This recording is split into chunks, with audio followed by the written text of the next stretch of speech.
Halo rekan-rekan semuanya, berjumpa lagi bersama dengan saya pada kuliah mekanika. Kita akan melanjutkan pembahasan yang sudah kita lakukan pada video sebelumnya, yaitu mengenai osilasi. Namun kita sekarang akan membahas mengenai gerak harmonik teredam. Nah, bedanya apa ini gerak harmonik teredam dengan gerak harmonik yang sebelumnya kita diskusikan? Kita bisa lihat pada gambar yang sudah saya gambar di sebelah kiri ini, kita punya sebuah sistem massa dan pegas yang dia memiliki posisi equilibrium tertentu. Nah, pada sebelumnya kita hanya memiliki suatu gaya balik yang di sini dituliskan dengan notasi minus kx. Namun pada kenyataannya ada gaya lain yang mempengaruhi osilasi benda yang kita miliki, yaitu gaya redamannya. Nah, di sini gaya redamannya digambarkan sebagai apa? Di sini gaya redamannya digambarkan sebagai hambatan udara. Nah, seperti pada pertemuan yang sebelum-sebelumnya kita sudah membahas bahwa hambatan udara di sini itu adalah gaya yang fungsinya itu adalah tergantung dengan kecepatannya. Nah, di sini kita simbolkan gaya yang dipengaruhi oleh hambatan udara ini sebagai minus c x dot. Jadi dia adalah gaya sebagai fungsi dari kecepatan. Arahnya bagaimana? Arahnya dia melawan arah gerak bendanya, melawan gerak bendanya, sehingga dia ketika bendanya itu bergerak turun, di sini digambarkan bahwa velocity-nya itu turun sebagai x dot ya, maka gaya hambatannya di sini, redamannya ini akan ke arah atas. Nah, apabila kita tuliskan persamaan geraknya, persamaan diferensial geraknya seperti pada video-video yang lalu, kita punya F total ya, di gaya total sama dengan M dikalikan X double dot atau percepatannya. Nah, gaya totalnya itu terdiri dari apa saja? Di sini sudah digambarkan bahwa ada gaya yang pertama itu gaya baliknya minus kx minus c x dot sama dengan m x double dot. Nah, kita bisa tulis ulang persamaan gerak yang sudah dituliskan di sini sebagai m x double dot plus cx plus kx sama dengan 0. Sama dengan yang sebelumnya sudah kita lakukan, kita bisa membagi persamaan ini dengan massa sehingga kita mendapatkan persamaan gerak sebagai berikut: x double dot plus cm x dot plus km x sama dengan 0. Nah, di sini kita definisikan suatu variabel baru. Variabel yang kemarin sudah kita definisikan itu adalah variabel omega 0 ya, omega 0 kuadrat itu adalah K per M. Sementara kita definisikan variabel baru di sini adalah variabel damping. Damping di sini kita tuliskan sebagai C per 2M. Ini kita sebut sebagai variabel damping. Nah, sehingga persamaan yang di atas ini bisa kita tulis ulang menjadi persamaan yang lebih ringkas. Nah, ini banyak sekali nanti persamaan ini digunakan di buku-buku teks yang nanti akan kita pelajari.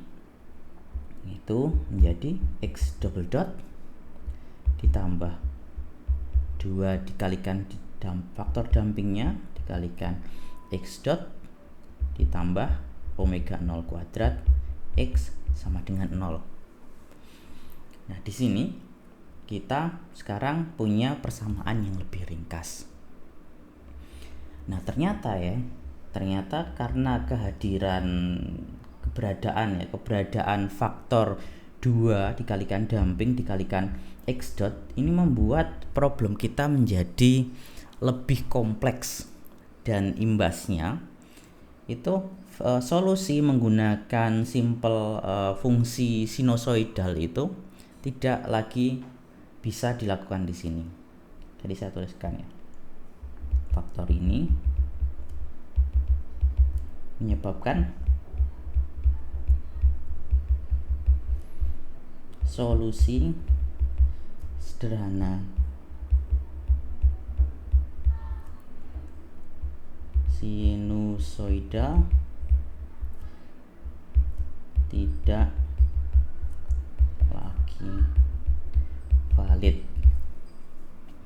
Nah, kita harus mencari solusi lain pada kasus kita ini. Oke, untuk menyelesaikan solusi ini kita perlu mendefinisikan, berikan definisi tambahan bahwa D itu adalah D per dt, sehingga kita bisa menulis ulang persamaan yang ada di atas itu menjadi D kuadrat tambah 2 dikalikan damping dikalikan D ditambah omega 0 kuadrat dikalikan X sama dengan 0. Lah ini cocok. Kenapa? Karena contohnya ya D kuadrat dikalikan X itu ya sama dengan, di sini contoh ya, ini D kuadrat dikalikan X itu sama dengan D kuadrat X dt kuadrat. Nah, ini kira-kira seperti ini. Sehingga kita di sini sekarang kita punya persamaan kuadratis ya, ada D kuadrat plus 2 dikalikan damping dikalikan D ditambahkan omega 0 kuadrat. Nah, kita bisa melakukan pemfaktoran ya dengan teori binomial. Salah satunya itu adalah kita bisa mendapatkan, nah saya tulis aja ya, ketika kita punya A kuadrat minus B kuadrat itu akan sama dengan A ditambahkan B dikali A minus B. Nah, di sini kita definisikan bahwa A itu adalah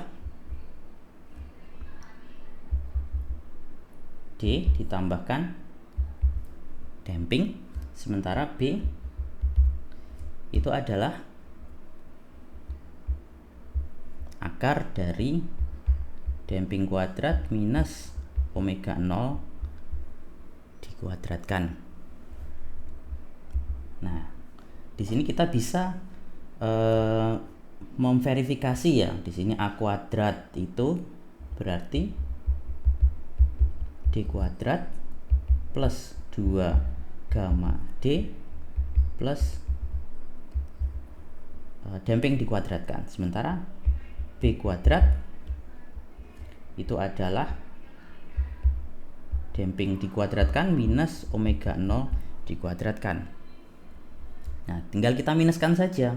A kuadrat minus B kuadrat itu menjadi D kuadrat plus 2 damping dikalikan D ditambah omega 0 kuadrat. Cocok dengan persamaan kuadratis yang ada, yang kita punya. Sehingga persamaan kuadratis yang kita punya itu bisa kita faktorkan. Saya tulis di mana ini biar cukup. Saya tulis di bawah. Ini saya tulis di bawah. Nah, ini bisa kita faktorkan sebagai berikut. Kita punya tadi D plus gamma, tadi A-nya kan D plus gamma ya, minus B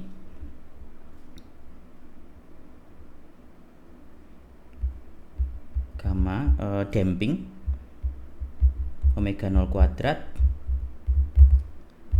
ini tadi D plus damping plus damping minus omega 0 kuadrat. Nah, sehingga pernyataan ini menjadi betul.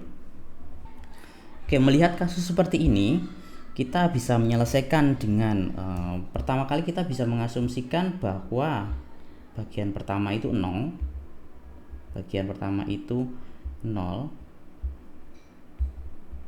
dia 0 karena dia hasilnya 0 ya di belakang ya, sehingga kita mendapatkan, nanti kita bisa ditukar karena ini orde operasinya tidak masalah, jadi kita mengasumsikan yang pertama itu seperti ini, kemudian nanti asumsi yang kedua adalah yang kedua yang kita anggap yang 0, yang kedua yang kita anggap yang 0. Kita pertama menganggap yang pertama itu yang 0. Nah, nanti solusi dari persamaan ini itu adalah jumlahan dari penyelesaian persamaan diferensial orde pertama. Nah, dari sini kita bisa mendapatkan bahwa yang bagian kedua ini kita bisa mendapatkan D plus damping kuadrat minus omega 0 kuadrat kalikan X sama dengan 0. Nah, di sini berarti dia itu dx per dt ditambahkan y plus gamma kuadrat minus omega 0 kuadrat dikalikan X sama dengan 0. Nah, di sini kita bisa melihat ya bahwa bentuk seperti ini itu nanti bisa kita selesaikan. Ini bisa kita pindah ke ruas kanan menjadi dx per dt sama dengan minus dari gamma plus gamma kuadrat minus omega 0 kuadrat dikalikan X, hasilnya seperti ini. Nah, kedua ruas itu bisa kita integralkan. Sehingga kita mendapatkan integral dari dx per dt itu kan sebetulnya dia x dot ya. Kita tulis saja. Jadi dia integral dari x dot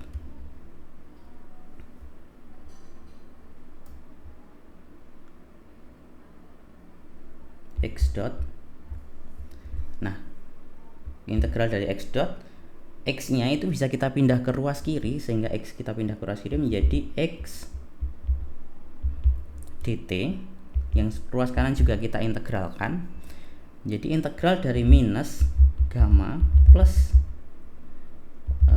damping kuadrat minus omega 0 kuadrat.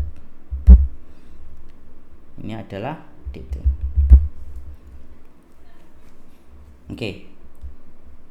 Sekarang kita mendapatkan bentuk khusus seperti ini yang sebetulnya dia solusinya itu ketika kita mendapatkan format seperti ini, integral x dot per x dari dt ini, maka kita mendapatkan solusinya sebagai ln dari x. Jadi ln dari x itu adalah negatif. Nah, ini karena di sini tidak ada faktor t sehingga ini tetap plus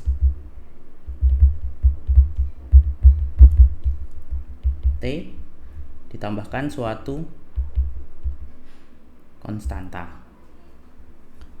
Nah, bentuk ini bisa kita rubah menjadi bentuk lain ya, karena di sini ada ln, di sini ada yang lain-lain, ini bisa kita rubah menjadi bentuk eksponensial sebagai berikut, sebagai fungsi x ya. Jadi fungsi x itu adalah apa? Fungsi x itu adalah konstanta kita dikalikan dari eksponensial atau e dipangkatkan dari minus gamma plus gamma kuadrat minus omega 0 kuadrat dikalikan t. Nah, di sini kita bisa membuat mensimplifikasi ya persamaan kita sehingga lebih sederhana ya. Kita tulis sebuah notasi baru, misalnya Q di sini biar memudahkan. Itu adalah gamma kuadrat minus omega 0 kuadrat. Karena nanti kita bisa mendefinisikan apakah dia itu over damping atau critical damping atau under damping itu berdasarkan nilai dari Q-nya di sini. Sedangkan C1 di sini itu adalah amplitudo maksimal dari sinyal kita. Ya, amplitudo lah. Kita dianggap sebagai A1. Sehingga solusi yang pertama itu menjadi A1 dikalikan eksponensial minus damping plus Q dikalikan T. Nah, tadi kita bilang bahwa solusinya itu jumlahan dari solusi yang pertama ini dengan solusi yang kedua, di mana solusi yang kedua kita sebaliknya ya. Ini seakan-akan dibalik, kemudian kita menganggap bahwa yang kedua ini adalah 0, sehingga yang kedua itu nanti menjadi A2 dikalikan E minus damping minus Q dikalikan T. Sehingga solusi umumnya apa? Solusi umum dari persamaan kita itu adalah XT itu adalah A1, tadi jumlahan dari yang pertama dan yang kedua dikalikan eksponensial minus gamma plus Q dikalikan T plus A2 dikalikan E minus gamma minus Q dikalikan T. Nah, ini sedikit lebih kompleks daripada yang kita bahas sebelumnya untuk solusi dari persamaannya. Oke. Nah, sekarang kita sudah mendapatkan solusinya. Nah, untuk video kali ini saya cukupkan dulu sampai kita menemukan solusinya ini. Dan pada video berikutnya kita akan membahas 3 skenario yang memungkinkan. Nah, dimana kalau kita melihat Q-nya di sini itu ada 3 kemungkinan, nanti ada overdamping, ada critical damping, dan ada underdamping. Nah, sampai berjumpa pada video selanjutnya dan sehat selalu.